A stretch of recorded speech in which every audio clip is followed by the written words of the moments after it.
Now we just need a Guild of Calamus Intent handbook, Yes, let that come to exist. and then we're done. Yep, that's it. We can just clock out as a species. Would you Mission. rather have the Guild handbook or the OSI handbook? Oh, Guild Handbook. Guild Hands Handbook down. for sure, yeah. Oh, man. I feel I would love it if they were like the same book, just with different covers. Because that strikes me as being a very Venture Brothers world they live in, where they just print the same book with some With spin. different... Yeah, they just... Oh, the phrasing is reversed. It's like That- going from the 3.0 Dungeon Master's Guide to the 3.5, and you're like, this is pretty similar. Yeah, but this one has like Belle Farsnigert, like the sure. dancing furry-footed gnome. just the extra race and class option I needed. Bella Snarflugler.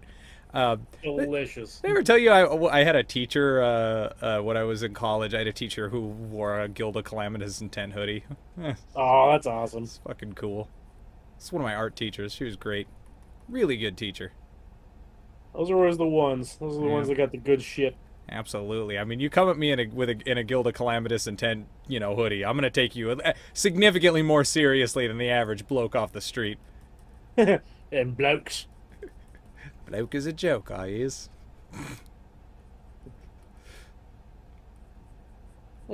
Bloke is a joke, is drunk as a skunk. And there's a funk in my trunk. Comes from my unk. He sent it to me.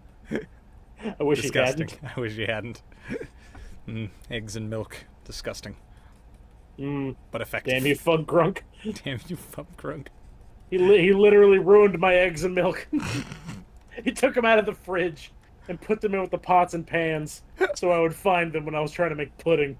Oh man, I forgot. I was gonna talk about the funk grunk. Brought me back to this. I meant to talk to you about this forever ago. Do you? I don't know if you watched it. It's cool if you did, but I sent you a video that was a YouTuber I like, just like comparing the different Grinches. Did you experience that? Ah. It was just like a Grinch breakdown. There was a few of them that I had never seen there that I didn't know existed, but That sounds like something I watched that you sent me. When did you send it? Oh, it would have been like 6 months ago, probably. I have no idea. But there's an interesting point in that I think is worthy of discussion. I'm always down to talk about the Grinch. I know, because that's why I brought this up. It's one of the reasons I said, I was like, yeah, if anyone's going to have a Grinch talk with me, I'm going to send this to Ben. So something they pointed out that I didn't really notice is in, like, mostly Halloween is Grinch night. The Grinch is like... He's like a wizard almost. He's like magic. He's got like a magic trunk that makes you hallucinate, and like he's like, I don't know, he's like a little more mystical. Like he comes on a certain day when the wind is right. Like he's kind of more like a mountain witch. Yeah. In the traditional story, of course, he's just like a grumpy neighbor. He's like a dad who's had enough. But in a lot of the versions of the story, he's like an inventor. He's like a scientist in like more than a few versions of it. Do you have a preference? Because like, I kind of have a soft spot for Scientist Grinch because of the PS1 game, but like, I really do love him being like a witch. There's something to that that's kind of interesting, but...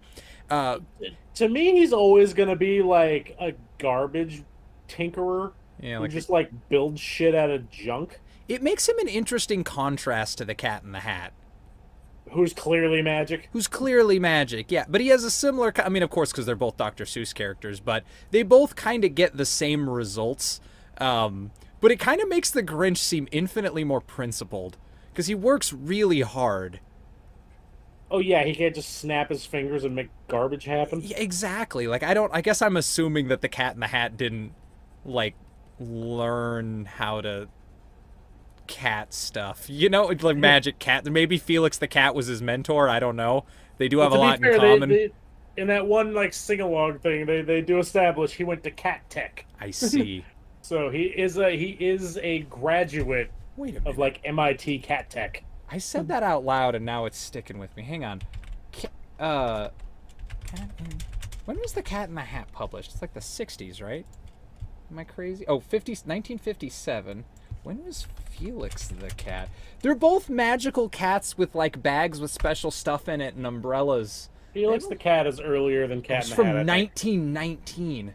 Yeah. Oh wow, he is ancient. But But like when does the bag of tricks and the silly hat come in? I'm curious who came had up a with. hat. I don't think. I don't think he did. Did he not? I feel like oh, you're right. I don't see him in a hat in here. Yeah, he just had the bag.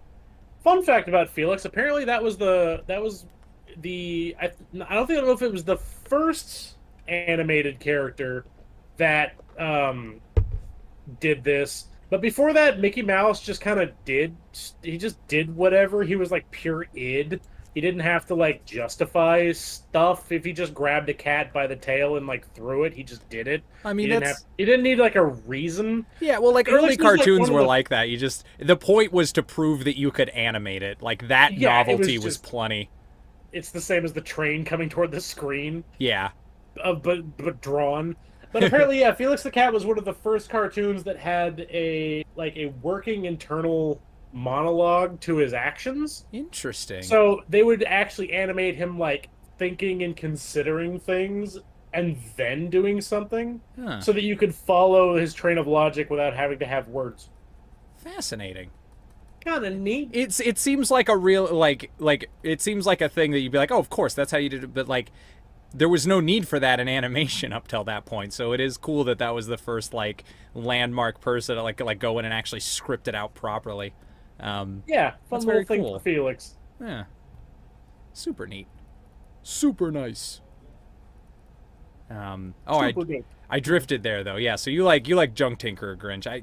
I'm torn. Just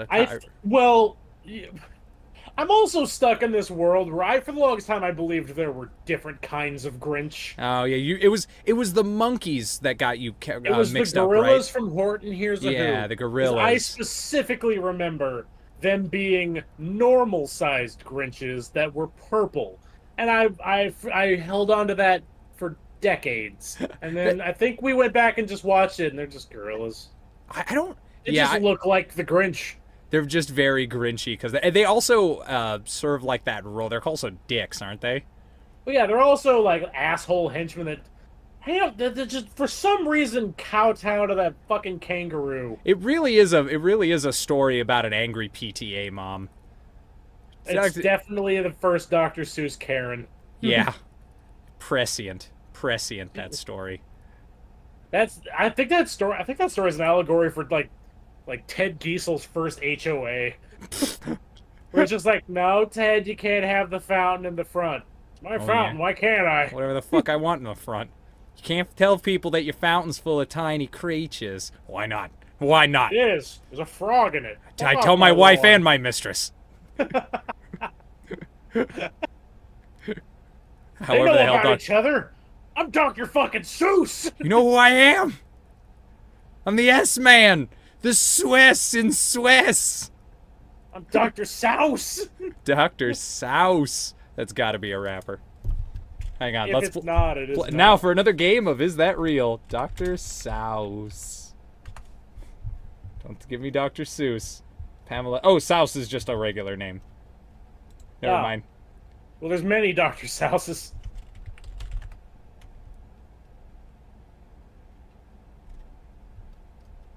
Okay, fair enough. Sorry to all the Souses out there. You saucy Souses. Sassing me with your saucy Souseness. Sassing me with your saucy Souseness. You sis your sausage with that South? Yes, but not recently. Not recently. That stupid SpongeBob joke. You kiss your mother with that mouth? Sometimes, but not recently. Man, early SpongeBob had such a clever cadence. Like the pace that it worked at had a real comedy of its own. I think it's because every once in a while a character would just respond to something as if they weren't in a cartoon. Yeah, I think they would just deadpan it. They'd Leslie Nielsen that line at you out of nowhere. Yeah, just like a little bit of natural dialogue. Yeah. The one that will always get me, and you and me have shared this one so many times. Just the weather we've been having, pretty mild, yes. Mild season. Mild season. It's just, I love the idea whenever Patrick can just normal up like he's off screen. It's always an option. Mild, yes. See, that's funny, because I always think of talking SpongeBob lore now, the good stuff. I always think of Patrick as someone who's just playing along with the vibe of wherever he is. Like, you know Like what a I mean? Just social butterfly. yeah, kind of, but but completely uncritical of like how that affects people around them. So like you put him at a party and nothing's happening, he's gonna act like a bored guy because like he kind of thinks that's what you should do. And that's, do you know what I mean? Like I think I've Like always the guy who's taken all of his social cues from sitcoms. yeah, kind of something like that. Yeah, yeah. Actually, I think that's exactly what I'm thinking of. The one who takes like every like every overused sexual like joke about, and like again, it's like married couples don't have sex. We can't do that. We're married now. Yeah, very yeah. Stand up in the '90s like touchstones. Yeah. It's like, nah, I mean, we We can. don't really talk about that on this show. No, we can't. That's not allowed. We got some Patrick. We got standards and practices we have to worry about. So. The church would not stand for it. Oh boy, he's on about the church now. Oh, Ah, here we go again with the fucking here shit. we go with the church. I don't even know how that happened. I do miss Monster Hunter in a way, but like in the way you miss a friend who like you kind of don't actually want to run into in real life. Oh, the way you miss a friend from your memory of them in high school, but they've since turned into a dick. Well, it's like, what? Nah, you know, well, yeah, a little bit, yeah. But like, you know, sometimes you know people who are like really fun when they're fun and who really suck when they're not. And then like you kind of look back and you're like, ah, man, that person was, well, actually, maybe they weren't. Like, but you remember the good times, you know, you still have like a lot of positivity, but you still sort of know better than to like invite them back into your life because you remember the shitty things they did. You know what I mean? Yeah. You just get that ambiguity with people sometimes, or you like them just enough, but you have to like kind of tell yourself, you got to sell yourself out of it. Well, that was kind of like I had a buddy when I was growing up who he got me like a really cool birthday gift one year, and I'm like, oh, that's kind of neat. Until I found out how he got the money for it, where I found he like swiped all the money out of his mom's purse. I'm like, oh, I hate this now. Yeah, that sucks. What am I supposed to do with this? Guilt. What are you? What? I have no idea. I literally like there's no way to answer that without becoming a narc. Like you have to, yeah, you'd have to like give it back to him on principle. I guess I don't even know if that's like the right. Because fuck him too. Because then he still gets something. Yeah. No, I took it back to the store. I traded it in for like as close to value as I could, and then I just put it in the wallet later because I'm like, this, you shouldn't have lost this. And it was cool at the time, but yeah, that knowing how he got it just ruined it for me. So I'm like, I don't even want it. Yeah, that'll do it. Oh man, speaking of the greatsword thing, that is one of the most frustrating things in the world when you're like talking to somebody about something and they keep moving the fucking goalposts around. And you're like making a point, like blah blah this, like, well, what about that? And like, well, I was mostly talking about this. You're like, motherfucker. Or you're like having an argument with somebody who like, you know that you're saying the same thing and they just will not hear it. They're like, yeah. And so you have to just like, all right, let's do this, and you just have to keep pushing them to move the goalposts to the point that they actually think, which is the same thing as you. So frustrating. Sometimes people just make you do extra. Here. Yeah, I don't care about this. Why are you making me do extra work to have a conversation with you? None of this needed to happen. Why are you making me do extra work to have a conversation with you that I already stated at the outset that I didn't want to have? Yeah. Oh, dude, I had one of those. This was a while back with a friend of ours. I won't say the name, but so we were having a Star Wars argument, which I generally just don't do anymore. But this one in particular, we were agreeing that a particular movie wasn't very good. But, like, he was arguing with me about why. Like, I was saying, I didn't like it because of this. And he was like, I don't think that's actually that bad. And I was like, really? Because of blah, blah, blah? Like, no, that was fine. So he's, like, on defense for the... Like, wait, I thought you don't even like this movie. He's like, I don't, but that aspect of it is good. He's like, why do we even have to why do we have to agree on the reason that we don't... I don't like it. I don't think it's a very good movie. I only have more complicated opinions because you keep asking me about it. Yeah, it's the only reason I'm engaging any further in this. It doesn't affect my life except when I have to talk to people. I had to explain that to somebody like just the other day. I was visiting with some friends, and I can't remember what we were talking about, but I was just mentioning like yeah, blah blah blah, because I work at a fucking comic book shop, so I have to have nerd arguments a lot. And so I was talking about something, and the other person was like, "Why do you have such strong feelings? This doesn't matter." And I was like, "I know it doesn't, but like people argue with me about it constantly, so I have to have like a substantive opinion on something to even like engage with it in that way. Like I need to have like just something I can fucking something I can fucking say. So like Something holstered. yeah, so people like sort of force me to develop opinions on things that I otherwise would have nothing to say about, because I can't just sit there and nod along, because then people will talk forever. I don't get to say anything. It sucks. It's so boring. What's the point? Yeah, absolutely.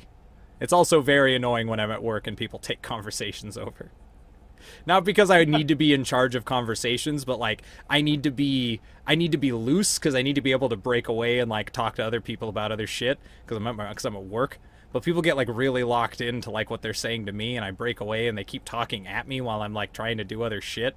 Because they're like trying to like finish their point off, and I'm trying to like disengage. I'm like, okay, I'm clearly done with this now. I don't care about you. You stated your opinion, and I'm not gonna take it to my grave or anything. I'm gonna. Yeah, we are done. I am going to forget you exist. But come on in again anytime. Anytime you like. I do get some familiar faces. It is weird. There are people who will come in just because they want to heat me up. This just happens. Well, I'll be in tomorrow. Yeah. Just to rattle your cage. This is fun for some people, I guess. I don't know. It doesn't bother me really. Like I've had enough dumb conversations with enough dumb people that like I know it's just people being silly. But sometimes you just get lost in it, and I end up spending the whole workday doing fucking shitty improv stand-up. It's good practice, I guess. It's like, I just come in and be like, "Hey Val, have I ever told you about the 10-point thesis thesis on why He-Man's actually written really badly and boring?" You're just like, just go away. It's just like, that's the thing though. You got me on that one. That's the one that I can't turn from. Yeah. If somebody comes, I am honor bound. If somebody comes at me with a He-Man conversation, I must engage with it. If I'm not doing it, no one will. It would either be that or like why Venture Brothers is mid as shit. And you're like, no. Game on. You know what too? I couldn't even have that argument. I'm not dedicated enough to come at this like somebody who is in the middle of a forensics debate about like Venture Brothers is really good. I can't debate the other side. It is, yeah. I could. There's only one angle. There's only one angle that I could see it from, and I don't even know if this rings true. But this is what I would imagine if somebody sees Venture Brothers, assuming it's not just a genre they don't give a fuck about, because that'll always slow you down. But like, Venture Brothers is really rooted in a particular era of like references and TV and stuff. I would argue it speaks organically enough that you don't need to understand any of these odd references to enjoy like the actual quality of the show. But it definitely helps our understanding of it, that it is about like old like 80s music references and like characters from specific cartoons and TV shows, and like it's a bunch of Johnny Quest and like G.I. Joe shit, and like what it felt like to me is it's really indulgent in the era that like my older cousins grew up in. It's just like a little bit before me. Maybe if I was born like 5 or 6 years earlier, this would have been the culture that I really indulged in. So for me, it's just like all the cool stuff that like my older cousins were into sort of wrapped into one show. Like there's something like about that, and then of course the fact that I constantly listened to like the music that it was referencing, and like I got into the habit of like when I would hear these really specific jokes, you know, it's all stuff you can look up and be very entertained by. If they're making like a reference, it's to something kind of interesting. So like I engaged with a bunch of culture that I otherwise might have missed without Venture Brothers, but I think I was primed to be very interested in it. So like I think on that you could maybe say that it's like mid, but you could never go lower than that, because it's just so well written and so organic and so well animated, and like there is too much for you to give it objectively less than like I'd say a 6. I think after that your opinion could sway you up or down, but like I think it earned minimum and above quality. It's funny you bring up that it references like Johnny Quest so much, because I remember my mom really likes Johnny Quest a lot. That was like the show she grew up watching. Mm-hmm. And not a huge Venture Brothers fan. Didn't get it. Oh, interesting. See that It's like, it doesn't engage with a lot of that content in like a friendly way. It's like reverent, but like very 80s punk rock reverent, where it just wants to like grab it and use it and fuck around with it and like, yeah, and throw in Action Johnny in his fucking later years addicted to pharmaceuticals. Like, it's a different way to engage with it, but a really interesting one. I just like the behind the scenes of every boy adventurer. It's It's just all the a nightmare. as soon as the cameras stop rolling, yeah, the actual life that they have to live. It's truly terrible, yeah. I think that is I guess another... it's kind of in the same vein as like the Harvey Birdman Attorney at Law kind of thing. Yeah, I suppose so. Putting goofy cartoon characters in just dead serious, like not dead serious, but like deadpan real scenarios. Yeah, yeah, like the essence of that. Honestly, I think that's a big part of like probably how Venture Brothers got its like initial sort of push on Adult Swim, because it does like really represent that type of like exploitation, I guess, like Hanna-Barbera exploitation. I don't know really what you'd call, even though it doesn't use any specific clips from Hanna-Barbera. It definitely remembers a lot of Hanna-Barbera's old cartoons very, very narrowly. But then it like Trojan horses in like an extremely good plot with well-developed characters. Yeah, they definitely let that put that on a slow boil. Yeah. That was not seasons 1 or 2. It's funny too. Yeah, they're much more like comedy focused, but the characters are still like there. Like they're not unfleshed out. Like the basic groundwork that would make up all of those characters is absolutely present. So it does give you this interesting feeling as the show gets more serious that you're sort of feeling the characters grow, because there's no like moment where everything gets serious all of a sudden. There's stuff kind of sprinkled all over the place, and it slowly starts to take itself more and more seriously, and you don't even really notice until you're super invested in a plot and you're like, oh shit, I actually really fucking care about this. Damn it. He had such a good... His original face came out really good, but I just can't leave it that scratchy. Ah, shucks. Mama. Ain't that the way it goes? Slop pails and pantyhose. And he believes in me. And my finger that's up my nose. And that finger that's up my nose. Not finger. My finger up my nose. My 7 fingers and my 6 toes. It's like, what the hell happened? What is this song about? And I finger and I'm up into yas. You say into yas? Is he coming for me? And I'm the Hellraiser. Wait, what? Saw it in the theater. I should do more drawing prompts. No, I shouldn't. I barely have enough time for this shit I do draw. A drawing prompt, you say? No.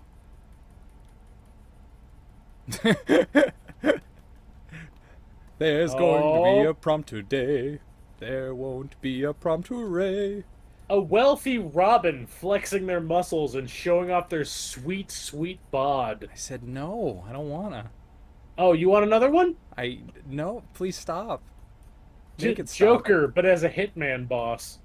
I don't know how to say it any differently. I don't want this. How would I even begin to? Oh, you don't want this. Okay, so a different one. He's already some kind of clown. How does that even? Like, I would just draw the Joker, right? Wouldn't that be how? A character from Beetlejuice decorating a bedroom for Karain Farik, whoever that. I don't know who that is. That's really hard, because like it's like 3 normal people and then just like one insane nightmare clown. Like, it's who do I pick? I guess the Worm. That'd be my favorite character. But I don't know how I'd get it to decorate a room. These prompts are hard. Oh, I was gonna say, like, you could go for a really minor character, like, background juror from Court Scene 1. Background juror, yeah. Juror from Scene 5 of Liar Liar. Jackie Chan eating bagels with Shia LaBeouf, but one of them isn't having a good time. These are like perfect AI prompts. I'm specifically just using the Drawfee generator. I don't know what that is. Oh, you've never seen Morning Drawfee? I No. Ooh, it gave me Jackie Chan again. It's I don't know who they are, but it sounds like their prompt generator sucks. A dying Jackie Chan getting a skeezy feel up. They need to put a broader pool in there. Something's off. There's a lot of Jackie Chan interest. Is it That's just like a two. word cloud situation and they just talk about Jackie Chan constantly? I don't know. This one's Two-Face being forced to watch the Emoji Movie over and over and over. How do I it's, fuck, dude, these prompts are insane. Adam Sandler contemplating their very existence. Why are they all celebrities? I don't know, man. This one isn't. It's basically the same thing as the Robin, but it's a goblin this time. Oh, wow. I have some critiques. Drawfee, I will not eat you in the morning, or whatever the hell your deal is. Hulk Hogan being stalked by an overly mutated Daniel Craig, but they're cool with it. Dude, did you see, I put a picture. Today I saw a newsreel of fucking Jesse Ventura just out talking about political stuff. But the thing he was saying was ostensibly he was making fun of or he was talking trash on JD Vance for talking trash on someone else. Doesn't matter. The point is it puts him in direct opposition to Hulk Hogan, who showed up to the RNC this year, and it's just really funny to me that the feud lives. Yeah, it is weird. It's weird that he showed up. I don't know. That felt like a weird pick. I hate to say it. I don't want to like get too political, but like, was there ever a more appropriate person to be endorsed by Hulk Hogan? Like, it's so in his lane. He's a weird orange liar kind of racist who just says anything people want to hear. He does just make a lot of weird shit up. And they both hate on more unions. Than one occasion, he's had to backpedal on that in court. Yep. Have you seen the clip of Hogan in his court bandana? Oh, do you mean he has like a special like bandana for when he has to suit up and go do something serious. His fancy lad bandana. But he's sitting there ripped like a fucking werewolf, and he's like, I've never used steroids. I don't know what they're. No, it was some goofy thing where he had to like backpedal on the claim. I'm dead serious. He had to like. He said a lot of terrible things, so I believe you. Which terrible thing was this? This was the thing where he claimed that it wasn't he had a 10-inch dick, but the character of Hulk Hogan had a 10-inch dick. Jesus. I'm like, who the fuck cares? God damn, evil really does live forever. Jesus. How are you the oldest wrestler? You're the worst. I am the one that actually had a pretty successful music career outside of the U.S. Oh, Hogan? Yeah. Yeah, he's a good in bass the player. U.S. too, I guess, but like, that like outside the U.S. is where you see him actually like play the bass. Yeah, be in a band and not just fuck. As soon as I like thought of like, yeah, U.S. Hogan in the like band work, my brain just shifted gears immediately to the fucking Hulkamania Chef Boyardee shit. Man, he had a weird run. Yep. A weird fucking guy. Weird fucking guy. That is a great way to describe Hulk Hogan. How does a man like that end up in a sex tape? Jesus Christ. Thanks. Yep. I wasn't thinking about that. And now you are. And now... That's all yours. Much like somebody being told not to think of zebras. Yep. Fucking zebras. Have fun with that. Enjoy your zebras. We're gonna shoot a good porno, brother. Oh man, there's people made such great memes from it because there's a bunch of him sitting sadly on a bed explaining himself. It is. I mean, God knows I've never watched it, but it is by all accounts a very unflattering incident for the Hulkmeister. I've never done a porn. Whatever that is. What was the one of it was the just porn? it was just kind of like, yeah, there was some weird ads on Pornhub. Not that I've ever been there. I was just on there to find a way to get away from it. Yeah, how to not end up on Pornhub. Damn it! Oh, well, as long as I'm here. Every time. Well, time to do some research for the church. Yeah. Let them know what That's these true, people but are I up was to. only in there to get directions on how to get away from there. I'm gonna eat an Uncrustable. You'll have to forgive me. I won't. You're eating an Uncrustable. It's so good. You know what you did. Oh, yeah. Yeah, I punished my body with it. Oh, yeah. Is that Sir's dinner for the evening? I'll cook later. One unwarmed up Uncrustable from the bag, straight out of the now empty box. And 2 loose slices of salami. And some sink water, please. And some tap water. I'd like something to be floating in it. Your copperiest tap water, please. Unfiltered. I'd like a diet tap water. Tepid. I don't want any of that filthy ice in it. None of your bottled ice, thank you. Bottled ice. Just at time.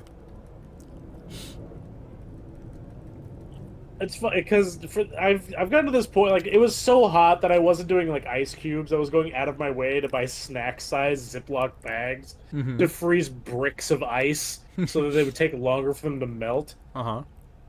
Years ago, I found out there's like a difference between a cold drink and a warm drink on ice.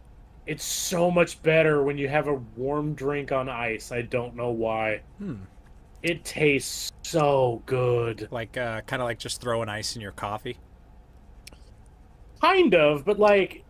So, okay, imagine you have an iced tea, right? Sure. But you don't, like, put the iced tea in the fridge. You just let it sit out. Not like a sun tea, but you just get it room temperature. Okay. And then you put, like, crushed ice in a cup where it's gonna, like, melt at different variables. I see. So you'll get this, like... It'll be like warm tea with a very cold layer at the bottom, and if you drink it, I don't know why I'm making this so complicated. This is like this is challenging, but I'm interested. It's yeah, I'm like Great British Bake Offing my iced tea, where I'm like, what's the fondant layer on this? You're working way harder on tea than I do, but but I'm interested. This is fascinating. I'll tell you right now, it does come out much better. It's even if you're not a big soda drinker, if you have one soda, if you have it be just like a warm soda and just a glass of ice, it tastes really good. That's interesting. What soda would you want warm? So I feel like soda really suffers as it gets further from coldness. Well, that's the best part. It gets cold in the ice. Now, fair enough. Yeah, okay. Yeah, I guess I see the logic there. Well, because not for nothing. Because the colder, like, poured beverage is going to sit at the bottom because cold drops. And if you have a straw, again, you'd have to just do it. I get you. I understand the basics of it.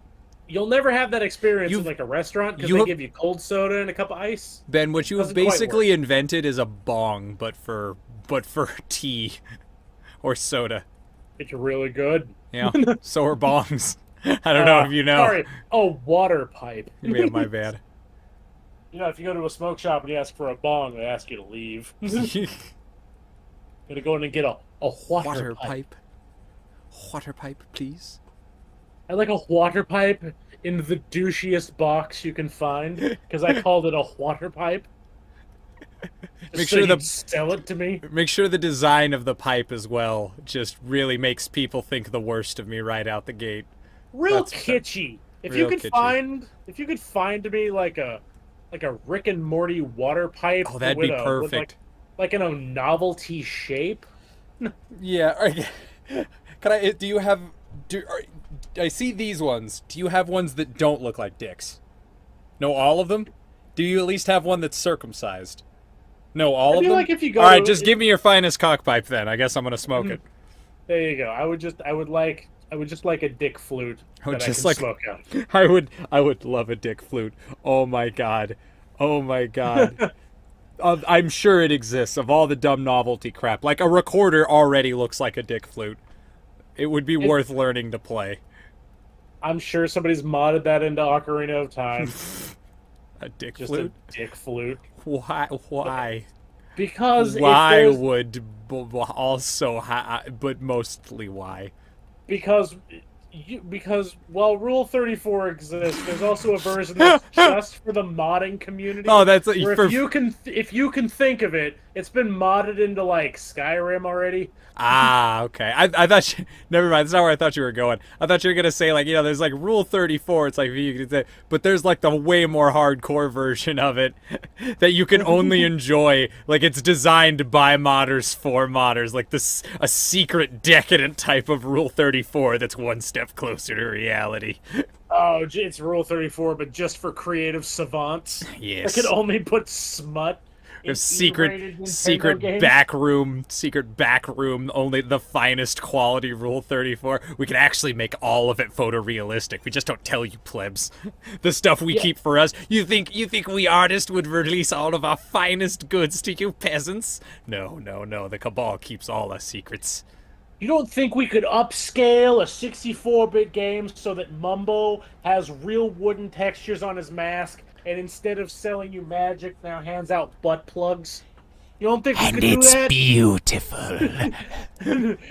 Like a monster. Like some kind of monger that hangs out and just sells the filthiest wares in Banjo and Kazooie. Now download it and donate to my shop. Please and thank you. It's donations from people like you. Oh, dude, I really want to. So I have this mod made possible by modders like you, reviewers like you. A little PBS. Yeah.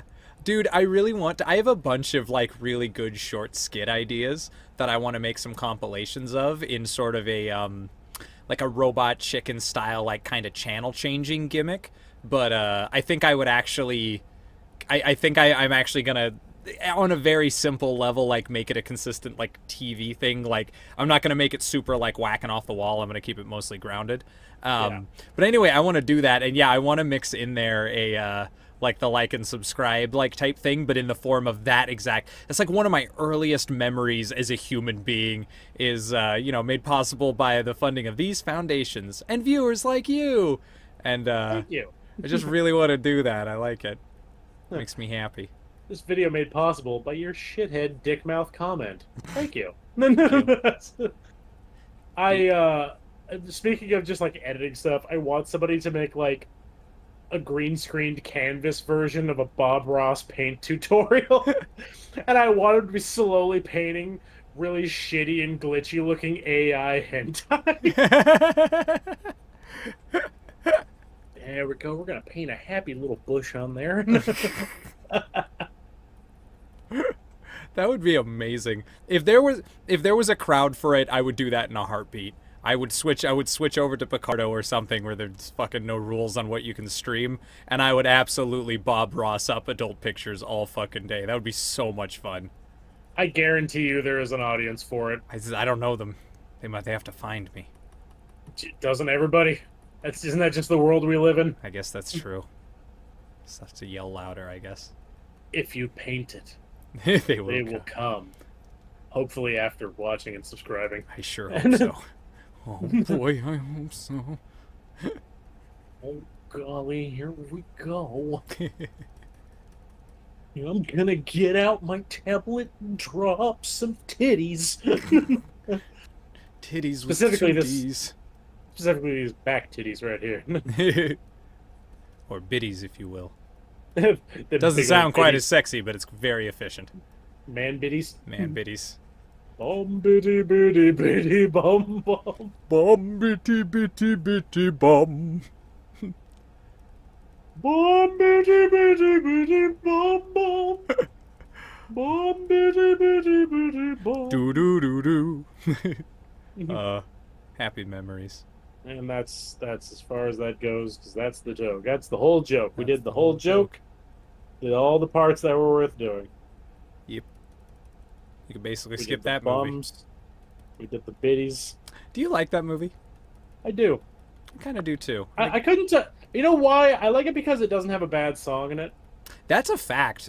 There's music and it's all really weird, but like, yeah, it does remind me of like listening to Adam Sandler's old like comedy music tapes. There was a chunk of time I remember I was waiting outside my apartment for something. I don't know if it was for a ride or if I was waiting for somebody to show up. I remember it was dark outside and I was hanging out by a street light. And that was the night I realized that subconsciously I just knew the words to every song in that movie. Oh, damn. Because I had watched it a bunch, and it is a fun movie. Yeah. It is astoundingly lowbrow, but it's fun. That would be my only gripe with it. Yeah, it is next level lowbrow. But it looks really nice, and it sounds really good. And it has a solid like, I like that it's about an adult man who can't access his feelings. That's a really good message for a Christmas movie, I think. Or a Hanukkah movie, specifically. It's basically Hanukkah Grinch. Yeah, it's Hanukkah Grinch. Yeah, I don't know. I like it. How the Grinch borrowed Hanukkah. How the eggs and subsequently returned it. Yeah, within a relatively acceptable amount of time, within the 30-day return period. How the Grinch got a sweater he didn't care for and waited the proper amount of time to return it. Oh, man. How the Grinch got a birthday card and waited 2 weeks to throw it away. Do you think the Who's ever try to give him shit for Christmas? Do you think they know he's up there? Here's a better question. Yeah, they totally do. Remember, there's an entire urban legend about him. They know he's there. Oh, okay, you're right. Sorry. Or the same way of like, do you think people know that Bigfoot's in the Pacific Northwest? No. You're right. Sorry, I should have been more specific. In the original cartoon slash, the book's pretty much word for word the cartoon. So in the primary material, do you think the Who's are like aware? That today on Grinch Talk are aware that like he lives there, and if so, do you think they ever try to like bring him stuff? Are they like legit about this Who life, and do they try to include him in their songs and shit? If I have to go purely off the original, I don't think they know what the Grinch is. It seems like they don't, right? Well, because only in that, like, Dr. Seuss... Not only in the Dr. Seuss movie. Yeah, the only Dr. Seuss one. All the other ones were those Theo Lee Singh, Ted Diesel collaborations. Fucking bullshit. Garbage. In the Jim Carrey one is the only time they ever established that he's, like, a fucked up Who? Yeah, they do. Is he? We don't know. Whatever he is, like, they don't say, like, what's the word? They imply that he is, like, a bad seed. He's, like, naturally this kind of weird little goblin person. But, like, they don't... Until the kids are giving him a hard time, nobody points out that there's anything, like, wrong with him. Because Who's are weird as shit. Even in that movie, some of them are tiny and some of them are hairy. Like, they're really strange creatures. So, like, it doesn't seem like anybody really makes that big a deal out of it except for fucking... Fuck, what's that actor's name? He's the best. I know what you're talking about. Shit. Damn it, what is his name? This is gonna kill me. He plays the mayor. Yeah, I know. I've just... Well, for anybody that doesn't love the idea of us floundering... Oh, yeah, for the audio. Thank you. Yes, good. Well done. Yeah, the guy who plays the mayor. What is his name? He's in Arrested Development and 100 other awesome things. He's so funny. Jeffrey Tambor. Jeffrey Tambor. There we go. Yeah, young, fat Jeffrey Tambor, like hassle. He's, like, the only one to, like, give him a hard time about it, though. Everybody else is kind of cool with it. And really, he's not even, like... I don't think he's really that shook up that fat Jeffrey Tambor, like... thinks that he's got a beard. It's more that he's like humiliated because he's into a girl. It's like a very normal child thing to do. The real crime is just that he shits on him and then everybody's just like, yeah, I can get it on that laugh. Yeah, they are really crappy, but like, how come... If like nobody laughed, he would have just been like, oh, well, eat shit, whatever your fucking name is. Yeah, that's true. Mayor Houvier or whatever his name is. Houvier. You know what character is my favorite part of that movie? As an adult is what's her name? What's the name of the woman? Not the wife, but the other. Martha. Martha May Houvier. Martha May Houvier is a literary character for the ages. She's so fascinating. I love everything about her. I love that they introduce her as like a foil to like this Who family, but she's actually very nice to them. Like they make it clear in the movie that like her slights are actually it actually our working family are a little bit more the dicks in that situation. Like she's actually very kind to them. I can't tell if she has like a Helen Lovejoy barb to how she does it though. It's like, hard to say. Does she know? I don't think she does. I straight up, because she talks the same way to the Grinch, and we know she's like not fucking with him. You know what I mean? Yeah. Like she does not. Yeah, she does not change tone when she's like talking to him. She just kind of talks like that. I think anyway. I don't know. There's something about her. She's got a real like Morticia Addams vibe that I think is really charming.